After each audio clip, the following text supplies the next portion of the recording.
Libya کو تہذیبوں کا چوراہا، کراس روڈز آف سیولائزیشنز کیوں کہتے ہیں؟ مسلمانوں سے پہلے یہاں کس کی حکومت تھی؟ کون کون سی مسلم سلطنتوں نے لیبیا پر حکومت کی؟ اٹلی لیبیا پر کب اور کیسے قابض ہوا؟ شیر صحرا عمر مختار کون تھا؟ لیبیا کو آزادی کب ملی؟ قذافی کب اور کیسے اقتدار میں آئے؟ قذافی کو اقتدار سے کیوں اور کیسے ہٹایا گیا؟ قذافی کے بعد لیبیا کن دو دھڑوں میں بٹ گیا؟ 15 سال سے لیبیا کن بدترین حالات کا شکار ہے؟ کون کون سے ممالک لیبیا میں اپنی پراکسی جنگ لڑ رہے ہیں؟ پاکستان کو ثالثی کی درخواست کس نے کی؟ پاکستان کو ہی کیوں کہا گیا؟ پاکستان نے کیا پلان پیش کیا ہے ثالثی کا؟ اس وقت صورتحال کس نازک موڑ پر ہے؟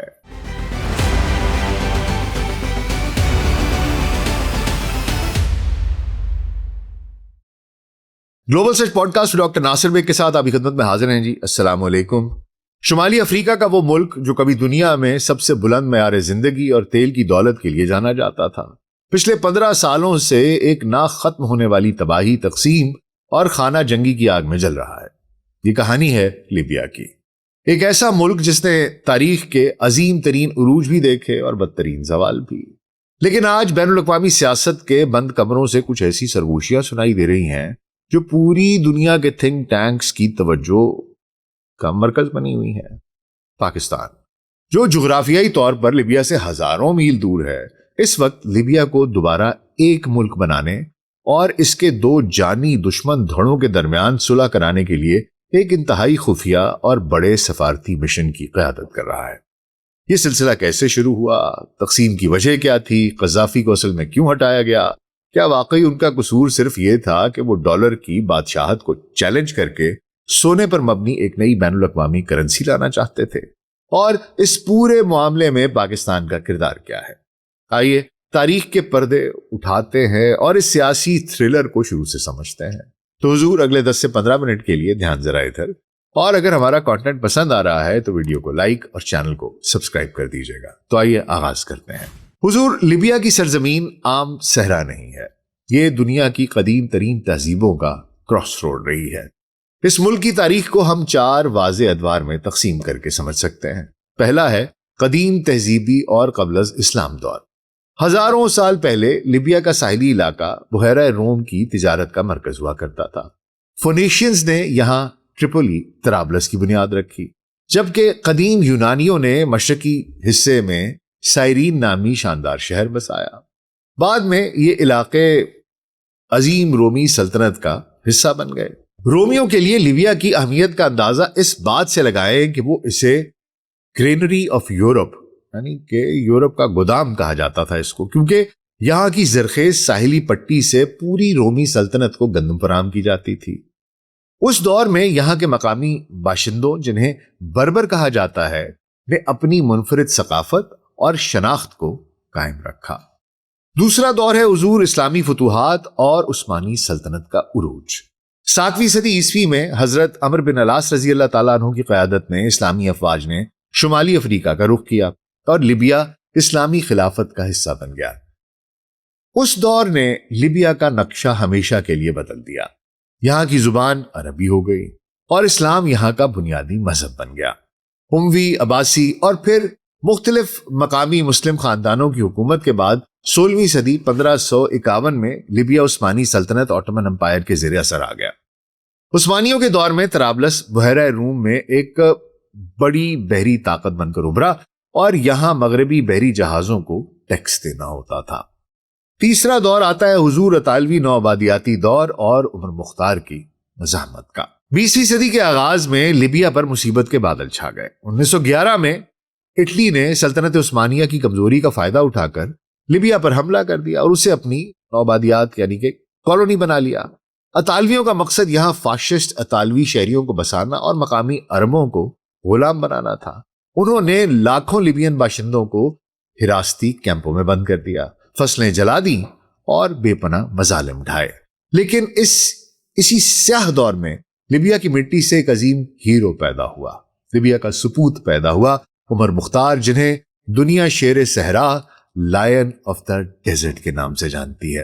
عمر مختار نے قرآن کی تعلیم دینے والے ایک معلم، ایک بزرگ استاد ہونے کے باوجود اطالوی فوج کے خلاف 20 سال تک ایسی بے مثال گوریلا جنگ لڑی جس نے جدید ہتھیاروں سے لیس اطالوی جرنیلوں کی نیندیں حرام کر دیں۔ بالآخر 1931 میں انہیں گرفتار کر کے سرعام پھانسی دے دی گئی۔ وہ شہید ہو گئے۔ ان کا ایک جملہ لیکن تاریخ میں امر ہو گیا: ہم کبھی ہار نہیں مانتے، ہم یا تو جیتتے ہیں یا مر جاتے ہیں، اور ہماری اگلی نسل تم سے لڑے گی۔ اور حضور اس کے بعد آتا ہے چوتھا دور، آزادی اور شاہ ادریس کا دور حکومت۔ دوسری جنگ عظیم میں اٹلی کی شکست کے بعد اقوام متحدہ کی مداخلت سے 24 دسمبر 1951 کو لیبیا ایک آزاد ملک بن گیا۔ ملک میں پہلی بار بادشاہت قائم ہوئی اور شاہ ادریس سنوسی لیبیا کے پہلے بادشاہ بن گئے۔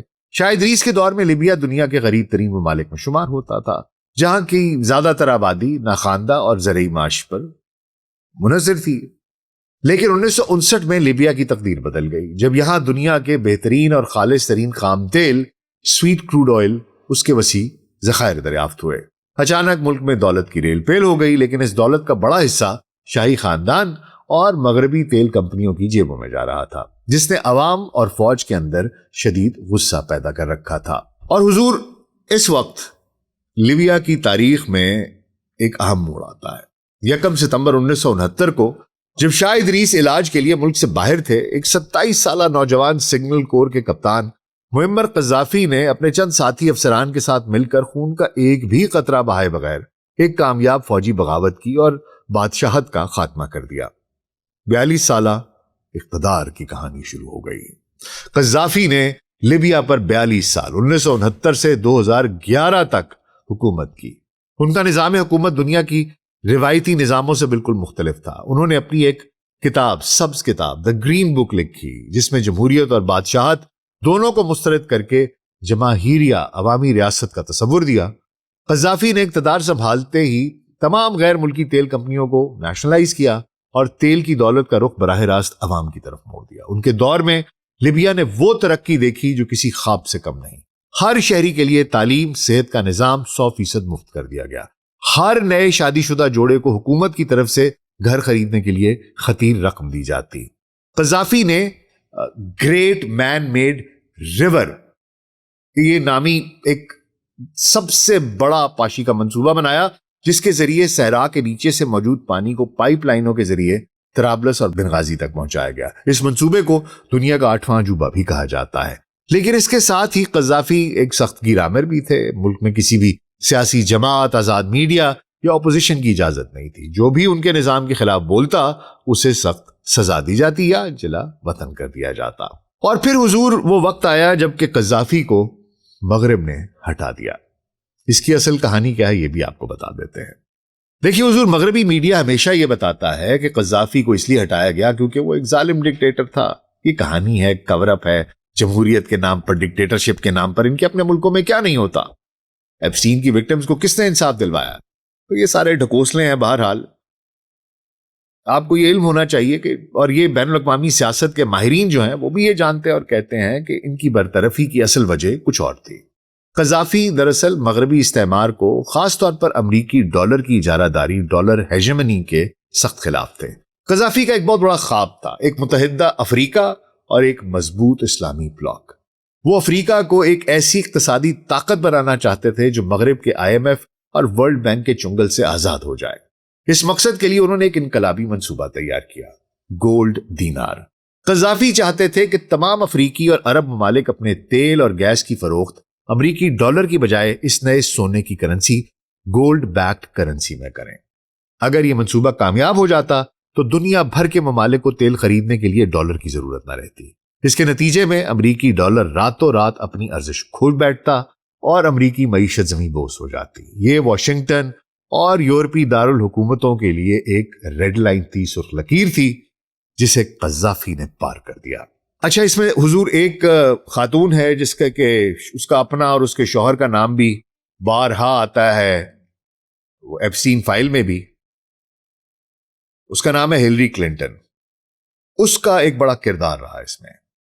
کیونکہ جب 2011 میں عرب سپرنگ کے دوران قذافی کے خلاف مظاہرے شروع ہوئے تو امریکہ اور نیٹو نے اس کا بھرپور فائدہ اٹھایا، اور انہوں نے آرکسٹریٹ بھی کروائے ہوں گے جس طرح ایران میں ابھی کروا رہے تھے۔ اور اس وقت کی امریکی وزیر خارجہ ہلری کلنٹن نے قذافی حکومت کے خاتمے اور نیٹو کی فوجی مداخلت کی کھل کر وکالت کی۔ نیٹو کے طیاروں نے لیبیا پر ہزاروں ٹن کی بمباری کی، جس نے قذافی کی فوج کو اس کی کمر توڑ دی اور باغیوں کو آگے بڑھنے کا راستہ دیا۔ ان کو بھی یہ ہر طریقے سے سپورٹ کر رہے تھے۔ بالآخر 20 اکتوبر 2011 کو اپنے آبائی شہر سرت میں نیٹو کے ایک فضائی حملے سے بچنے کے بعد قذافی کو سڑک کے کنارے ایک ٹرین پائپ سے زخمی حالت میں باغیوں نے پکڑ لیا۔ انہیں انتہائی وحشیانہ طریقے سے سڑکوں پر گھسیٹا گیا، تشدد کا نشانہ بنایا گیا اور گولی مار کر شہید کر دیا گیا۔ قذافی کی موت کی خبر سن کر امریکی وزیر خارجہ یہ جو ہلری کلنٹن ہے، اس نے ٹی وی پر لائیو انٹرویو کے دوران کہکا لگاتے ہوئے جو جملہ بولا وہ تاریخ کا حصہ بن گیا ہے، "We came, we saw, he died." ہم آئے، ہم نے دیکھا اور وہ مر گیا۔ اور اس کے بعد اس نے تاریخ کی مکروہ ترین ہنسی ہنسی۔ اچھا حضور، یہاں میں آپ کو تھوڑا سا تاریخ میں پیچھے لے کے جانا چاہوں گا اور آپ کو یہ سمجھانا چاہوں گا کہ پاکستان اور لیبیا کا آپسی رشتہ کتنا گہرا ہے۔ ان دونوں ممالک کے تعلقات کی بنیاد عقیدے، محبت اور دو عظیم لیڈروں کی دوستی پر رکھی گئی تھی، ذوالفقار علی بھٹو اور معمر قذافی کی دوستی۔ 1970 کی دہائی میں پاکستان کے وزیر اعظم ذوالفقار علی بھٹو اور معمر قذافی کے درمیان ایک ایسی تاریخی اور برادرانہ دوستی قائم ہوئی جس کی مثال نہیں ملتی۔ قذافی بھٹو کی کرشماتی شخصیت، کرزمیٹک پرسنالٹی اور ان کے اسلامک سوشلزم کے نظریات کے شدید مداح تھے۔ 1971 میں جب پاکستان، مشرقی پاکستان جو موجودہ بنگلہ دیش ہے، اس کے بحران اور بھارت کے ساتھ جنگ سے گزر رہا تھا تو قذافی نے بھارتی وزیر اعظم اندرا گاندھی کو ایک انتہائی سخت خط لکھا اور پاکستان کی کھل کر سفارتی اور مالی حمایت کی۔ پاکستانی عوام کے دلوں میں قذافی کی محبت میں اس وقت مزید اضافہ ہو گیا جب وہ فروری 1974 میں لاہور میں ہونے والی دوسری اسلامی سربراہی کانفرنس جو OIC تھی، سمٹ تھا، اس میں شرکت کے لیے پاکستان آئے۔ لاہور کے قذافی اسٹیڈیم میں جب انہوں نے ایک بہت بڑے عوامی اجتماع سے خطاب کیا تو انہیں پاکستان کو اسلام کا قلعہ قرار دیا۔ قذافی نے برملا اعلان کیا کہ پاکستان کا ایٹمی پروگرام صرف پاکستان کا نہیں بلکہ پوری اسلامی دنیا کا اثاثہ ہے، اور انہوں نے اس پروگرام کے لیے پاکستان کو کروڑوں ڈالر کی مالی امداد کی پیشکش بھی کی۔ ان کی اس محبت اور یکجہتی کے جواب میں ذوالفقار علی بھٹو نے اسی وقت لاہور کے سب سے بڑے کرکٹ گراؤنڈ لاہور اسٹیڈیم کا نام بدل کر ہمیشہ کے لیے قذافی اسٹیڈیم رکھ دیا۔ 2011 میں ان کی وفات کے بعد کچھ حلقوں نے نام بدلنے کی تجویز پیش کی، لیکن پاکستانی عوام کی قذافی سے وابستگی کی وجہ سے یہ نام آج بھی قائم ہے۔ جب 1977 میں جنرل ضیاء الحق نے بھٹو کا تختہ الٹا اور انہیں پھانسی کی سزا سنائی تو قذافی نے ضیاء الحق کو متعدد خطوط لکھے اور اپنا ذاتی طیارہ پاکستان بھیجا تاکہ بھٹو کو بحفاظت لیبیا لایا جا سکے۔ بھٹو کی پھانسی کے بعد ضیاء الحق کے دور میں پاکستان اور لیبیا کے تعلقات انتہائی سرد مہر ہو گئے، لیکن دونوں ممالک کے عوام کے دلوں میں ایک دوسرے کے لیے احترام کبھی ختم نہیں ہوا۔ بعد کے ادوار میں سرد مہری تو ختم ہو گئی، لیکن ویسی گرم جوشی بھی نہ رہی جیسی بھٹو اور قذافی کے دور میں تھی۔ اچھا حضور، قذافی کے بعد کا جو وقت ہے وہ لیبیا کے لیے بڑا ہی اذیتناک تھا، کیونکہ قذافی کی موت کے بعد مغرب نے لیبیا کو اپنے حال پر چھوڑ دیا اور جس جمہوریت کا انہوں نے وعدہ کیا تھا وہ ایک بھیانک ڈراؤنا خواب بن گئی۔ ملک میں کوئی مرکزی اتھارٹی نہ رہی اور پورا ملک قبائلی، علاقائی اور عسکری گروہوں، ملیشیاز کی جنگ میں بٹ گیا۔ آج لیبیا جغرافیائی، سیاسی اور عسکری طور پر دو بڑے متوازی حصوں میں، دھڑوں میں تقسیم ہے۔ پہلا ہے مغربی دھڑا جو کہ حکومت قومی اتحاد ہے، جسے GNU کہتے ہیں، اس کا مرکز ٹریپولی میں طرابلس میں ہے۔ سربراہ اس کے وزیر اعظم عبدالحمید طبیبہ ہیں اور یہ اقوام متحدہ یونائٹڈ نیشنز کی طرف سے تسلیم شدہ آفیشل حکومت ہے۔ اس دھڑے کو بنیادی طور پر ترکیے اور قطر کی عسکری اور مالی مدد حاصل ہے۔ ترکیے نے طرابلس کو بچانے کے لیے اپنی فوج اور ڈرونز تک فراہم کیے۔ دوسرا مشرقی دھڑا ہے جو لیبین نیشنل آرمی LNA کہلاتا ہے، اس کا مرکز بنغازی اور تبروک ہے۔ فیلڈ مارشل خلیفہ حفتر اور ان کے بیٹے صدام حفتر جو تیزی سے ابھر رہے ہیں، یہ اس کے سربراہ ہیں۔ حیثیت اس کی یہ ہے کہ یہ ملک کی سب سے منظم اور بڑی فوجی قوت ہے جو لیبیا کے ایک وسیع رقبے پر قابض ہے۔ اس دھڑے کو روس، خصوصی طور پر جو روسی ویگنر ہے گروپ ہے، اس کی مصر اور متحدہ عرب امارات کی بھرپور پشت پناہی حاصل ہے۔ اچھا، اختلافات کیا ہیں اور مصائب کیا ہے جناب، یہ بھی آپ کی خدمت میں پیش کرتا چلوں۔ حضور، ان دونوں دھڑوں کے درمیان اصل لڑائی تیل کی دولت پر ہے۔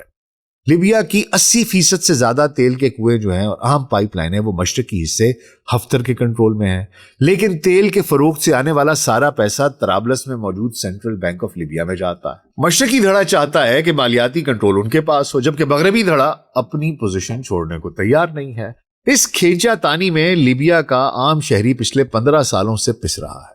امن و امان ختم ہو چکا ہے، بجلی اور پانی کی شدید قلت ہے، اور یہ ملک جو کبھی افریقہ کا سب سے امیر ملک تھا اب انسانی سمگلنگ اور لاقانونیت کا گڑھ بن چکا ہے۔ ستمبر 2023 میں جب مشرقی شہر ڈرنا میں وہاں پر طوفان اور سیلاب آیا تو منکسر حکومتوں کی غفلت کی وجہ سے 2 ڈیم ٹوٹ گئے اور سیکنڈز میں 20,000 سے زائد معصوم لوگ لقمہ اجل بن گئے، کیونکہ ڈیموں کی مرمت کے فنڈز دونوں حکومتوں کی سیاست کی اور جنگ کی نظر ہو چکے تھے۔ اچھا حضور، اب ذرا بات کر لیتے ہیں پاکستان کی اور سفارتی کوششوں کی، کیونکہ حالیہ یہ کچھ عرصے میں ایک بڑی سفارتی پیش رفت ہوئی ہے۔ بین الاقوامی خبر رساں ادارہ رائٹرز جو ہے اس کی حالیہ رپورٹ کے مطابق پاکستان نے انتہائی خاموشی اور رازداری سے لیبیا کے دونوں کٹر مخالف دھڑوں طرابلس اور بنغازی کے درمیان ایک جامع ثالثی کا آغاز کر دیا ہے۔ یہ مشن، سوال یہ پیدا ہوتا ہے کہ کیسے اور کیوں شروع ہو گیا بھائی پاکستان لیبیا، یہ کیا ہوا؟ دلچسپ بات یہ ہے کہ پاکستان خود چل کر لیبیا نہیں گیا، بلکہ لیبیا کے دونوں دھڑوں نے مشترکہ طور پر پاکستان سے درخواست کی کہ وہ ان کے درمیان صلح کا ضامن بنے۔ اس کی 3 بڑی وجوہات ہیں۔ پہلا ہے کہ کوئی ذاتی مفاد نہیں ہے۔ لیبیا کی نظر میں پاکستان ایک ایسا ملک ہے جس کا نہ تو کوئی نوآبادیاتی ماضی ہے اور نہ ہی لیبیا کی سرزمین پر پاکستان کے کوئی پوشیدہ سیاسی یا معاشی عزائم ہے۔ ہم پلیئرز نہیں ہیں وہاں پر۔ دوسرا، غیر جانبدار عسکری ساکھ ہے۔ دیکھیے، پاکستان فوج کی پیشہ ورانہ صلاحیتوں کا لوہا دونوں دھڑے مانتے ہیں، اور خصوصی طور پر پچھلے سال جو ہم نے نندو کی چتروڑ کی تھی، جو ہم نے اس کا درگت بنائی تھی اس کی وجہ سے بھی، اور اس کے بعد بھی، اور ماضی میں بھی اور ابھی بھی پاکستان فوج کی ایک ساکھ ہے جس کی کہ وہ دونوں موترف ہیں۔ یہ ایک دوسرا بہت بڑا فیکٹر ہے that they respect Pakistan army as one of the most professional armies in Muslim world۔ تیسری وجہ حضور پاکستان کا حالیہ سفارتی عروج۔ پاکستان نے حال ہی میں امریکہ اور ایران کے درمیان بھی ایک انتہائی پیچیدہ مذاکرات کو کامیابی سے پایا، تکمیل تک پہنچایا۔ اس کامیاب سفارتکاری کی وجہ سے عالمی سطح پر پاکستان پر اعتماد لوگوں کا بہت بڑھ چکا ہے، اور اسی لیے جو لیبیا کی ایک کرٹیکل فائل ہے یہ بھی اب وہ پاکستان کو سونپ کر گئے ہیں۔ اچھا حضور، اس خفیہ سفارتی مشن کو دنیا کی 2 بڑی طاقتوں کی مکمل تائید حاصل ہے۔ پہلا، امریکہ۔ واشنگٹن اس عمل میں پاکستان کے ساتھ مکمل طور پر شامل ہے۔ امریکہ چاہتا ہے کہ لیبیا میں استحکام آئے تاکہ وہاں بڑھتے ہوئے روسی اثر و رسوخ جو ویگنر گروپ ہے اس کو روکا جا سکے، اور بحیرہ روم کے راستے یورپ جانے والے مہاجرین کی ان کے سیلاب کو بھی کنٹرول کیا جا سکے۔ اور دوسرا ملک سعودی عرب ہے۔ ریاض اس پورے مشن کو سیاسی اور مالی طور پر بیک کر رہا ہے۔ وہ خطے میں براہ راست سامنے آئے بغیر اپنے اسٹریٹجک پارٹنر پاکستان کے ذریعے امن قائم کرنا چاہتا ہے۔ یہاں تک کہ قطر اور ترکی جو مغربی دھڑے کے حمایتی ہیں انہوں نے بھی پاکستان کو اس مشن کے لیے گرین سگنل دیا ہے۔ اچھا حضور، یہاں ایک بڑی دلچسپ کہانی ہے، وہ میں آپ کو بتا دوں۔ دیکھیے، لیبیا کی اس شطرنج پر متحدہ عرب امارات UAE کا کردار انتہائی گہرا اور جارحانہ رہا ہے۔ امارات طویل عرصے سے مشرقی دھڑے کے فیلڈ مارشل خلیفہ حفتر کا سب سے بڑا مالی اور عسکری پشت پناہ ہے۔ UAE نے حفتر کی فوج LNA کو جدید ترین ڈرونز، ایئر ڈیفنس سسٹمز اور لاجسٹک سپورٹ فراہم کی ہے۔ امارات کا موقف یہ ہے کہ وہ شمالی افریقہ میں اخوان المسلمین، مسلم بردرہڈ یا سیاسی اسلام پسندی کے اثر و رسوخ کو مکمل طور پر ختم کرنا چاہتا ہے، جسے طرابلس کی مغربی حکومت میں شامل کچھ دھڑوں کی ہمدردیاں حاصل ہیں۔ یہ ان کا جہاں پر انہیں گھسنا ہوتا ہے وہ یہ بیانیہ بنا کر ادھر گھس جاتے ہیں، لیکن آگے جا کر کہانی میں ایک بہت بڑا ٹوسٹ آ جاتا ہے، اور وہ یہ ہے کہ سعودی عرب اور متحدہ عرب امارات کے درمیان جو بڑھتی ہوئی سرد جنگ ہے، وہ ابھی انہوں نے اوپیک چھوڑا ہے، ہمیں معلوم ہے کہ کیا کہانی میں آپ کو بتاتا رہا ہوں، تو اس وجہ سے یہ حال ہی میں خلیجی خطے کی قیادت اور معاشی بالادستی کے لیے اب ریاض اور ابوظہبی کے درمیان شدید رقابت پیدا ہو چکی ہے اور ایک ریس جاری ہے، ایک جنگ جاری ہے، خاموش جنگ، سرد جنگ۔ سعودی عرب یہ دیکھ رہا ہے کہ امارات نے یمن، ہارن آف افریقہ میں صومالیہ، ایریٹریا، سوڈان اور اب لیبیا میں اپنے پاؤں جما کر خطے کی جیو پولیٹکس پر اپنا اثر و رسوخ بہت زیادہ بڑھا لیا ہے۔ اور بیسیکلی ہو کیا رہا ہے، ان تمام جگہوں پر امارات ڈیوائیڈ اینڈ رول کا کھیل کھیل رہا ہے۔ جاتا اس لیے کہ جی میں تو اخوان المسلمین نہیں چاہتا، یہ نہیں چاہتا، لیکن وہاں جا کے اسی ملک کے اسی قوم کے دو حصے کرتا ہے، ان کو آپس میں لڑاتا ہے اور خود اس کے ڈیویڈنڈز کھاتا ہے۔ مقامی آبادی سفر کرتی ہے۔ یہی وجہ ہے کہ سعودی عرب اب لیبیا میں امارات کی اس یک طرفہ اجارہ داری کو اور مینیپولیشن کو کاؤنٹر کرنا چاہتا ہے۔ سعودی عرب کا پاکستان کے اس سفارتی مشن کو پس پردہ سپورٹ کرنے کا ایک بڑا مقصد ہی یہ ہے کہ لیبیا کا کنٹرول مکمل طور پر اماراتی یا روسی کیمپ میں نہ جائے، بلکہ وہاں ایک متوازن اور متحدہ حکومت قائم ہو جو ان کے لوگوں کے حق میں ہو۔ اچھا حضور، یہ بھی دیکھ لیتے ہیں کہ ابھی تک کیا ہوا ہے، منظر عام پر ویزیبلی کیا ہوا ہے اور پردے کے پیچھے کیا ہوا ہے۔ سفارتی حلقوں میں بڑی ہلچل دیکھی گئی ہے۔ حال ہی میں لیبیا کے مشرقی دھڑے کے جو عسکری نائب ہیں اور خلیفہ ہفتر کے جو صاحبزادے ہیں صدام ہفتر، انہوں نے راولپنڈی کا ایک اہم دورہ کیا ہے جہاں انہوں نے پاکستان کی اہم ترین عسکری قیادت سے ملاقاتیں کی ہیں۔ اس دورے کے فوراً بعد وہ واشنگٹن ڈی سی پہنچے جہاں ان کی ملاقات امریکی حکام سے بھی ہوئی ہے۔ دوسری طرف پاکستان نے مشرقی دھڑے کے ساتھ $4 ارب کا ایک بڑا دفاعی معاہدہ بھی کیا ہے، جس کے تحت پاکستان لیبیا کو JF-17 بلاک 3 طیارے اور سپر مشاق تربیتی طیارے بھی فراہم کرے گا اور بنغازی میں اپنا کونسلیٹ بھی کھولے گا۔ اچھا حضور، بیہائنڈ دا سینز کیا چل رہا ہے؟ ذرائع کے مطابق پاکستان نے دونوں دھڑوں کو ایک تحریری معاہدہ پیش کیا ہے جسے لیبیا ری یونیفیکیشن فریم ورک کا نام دیا گیا ہے۔ اچھا، اس فارمولے کے حضور جو اہم نکات ہمارے علم میں ہیں وہ آپ کی خدمت میں پیش کیے دیتے ہیں۔ پہلا تو یہ ہے کہ ملک میں 36 مہینوں کا ایک عبوری دور قائم کیا جائے گا، ایک 36 منتھس کا ٹرانزیشنل پیریڈ ہوگا۔ دوسرا یہ ہے کہ ایک مشترکہ قومی یکجہتی کی حکومت، گورنمنٹ آف نیشنل کنسنسس اور صدارتی کونسل بنائی جائے گی۔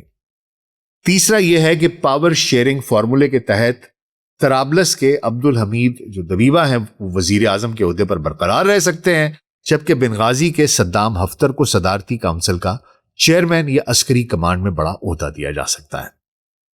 چوتھا نقطہ یہ ہے حضور کہ دونوں دھڑوں کی افواج کو ملا کر ایک متحدہ قومی فوج بنائی جائے گی اور ملک کو عام انتخابات کی طرف لے جایا جائے گا۔ یہ ایک پلان ہے جو کہ ابھی تک پیش کیا گیا ہے کہ جناب ہم اگلے 3 سال میں آہستہ آہستہ لیٹس موو ٹورڈز دس۔ اچھا حضور، یہ سفارتکاری اس وقت اپنے اہم ترین دور میں داخل ہو چکی ہے۔